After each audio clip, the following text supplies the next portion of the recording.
Hello guys, അപ്പോൾ കഴിഞ്ഞ ദിവസം ഹോസ്പിറ്റലിൽ പോയ വ്ളോഗ് കണ്ടാലോ. അപ്പോൾ ഇപ്പം നമ്മൾ KSRTCയിലാണ് കേട്ടോ പോയത്. ഇപ്പോൾ ഫ്രീ ആയതുകൊണ്ട് എല്ലാവരും അതിലാണല്ലോ പോകണം, നല്ല തിരക്കും ഉണ്ടായിരുന്നു. അങ്ങനെ ഞങ്ങൾ ഹോസ്പിറ്റലിലെത്തി നേരെ ക്യൂ നിന്ന് കേട്ടോ. ഓൾറെഡി ടിക്കറ്റ് നമ്മൾ വെളുപ്പിന് വന്ന് എടുത്തിട്ടുണ്ടായിരുന്നു. അങ്ങനെ എനിക്ക് സ്കിന്നിൻ്റെ ഡോക്ടറിനെ കാണിച്ച് നേരെ ഞങ്ങൾ മരുന്നൊക്കെ വാങ്ങിച്ച് കുറേ നേരം അവിടെ ഇരുന്നു. അപ്പോൾ എൻ്റെ മരുന്നൊക്കെ വാങ്ങിച്ചിട്ട് ഒരു 12 മണിയൊക്കെ മുമ്പ് തന്നെ കഴിഞ്ഞായിരുന്നു കേട്ടോ. അപ്പോൾ ഞങ്ങൾ നേരെ ഫുഡ് കഴിക്കാൻ കയറി.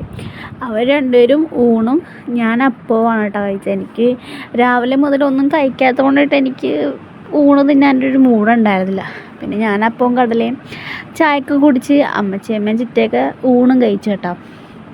അങ്ങനെ എങ്ങനെയൊക്കെയോ സമയം നീട്ടി 3:30 നമുക്ക് 3:30ക്കാണ് അമ്മച്ചമ്മയുടെ ഡോക്ടറിനെ കാണാനുള്ള. അങ്ങനെ അമ്മച്ചമ്മയുടെ ഡോക്ടറിനെയും കാണിച്ച് നമ്മൾ നേരെ ബസ് കയറി വൈറ്റിലേ വന്നിട്ട് വീണ്ടും ചായ കുടിച്ച് പിന്നെ ബസ്സിൽ തൂങ്ങി പിടിച്ച് പോയി. നല്ല തിരക്കുണ്ടായിരുന്നു. ചന്ദ്രൂർ വന്ന് നമ്മുടെ സ്കൂട്ടി അവിടെ വെച്ചിട്ടാണ് പോയത്. അങ്ങനെ സ്കൂട്ടി കയറി നേരെ വീട്ടിലോട്ട് പോയി.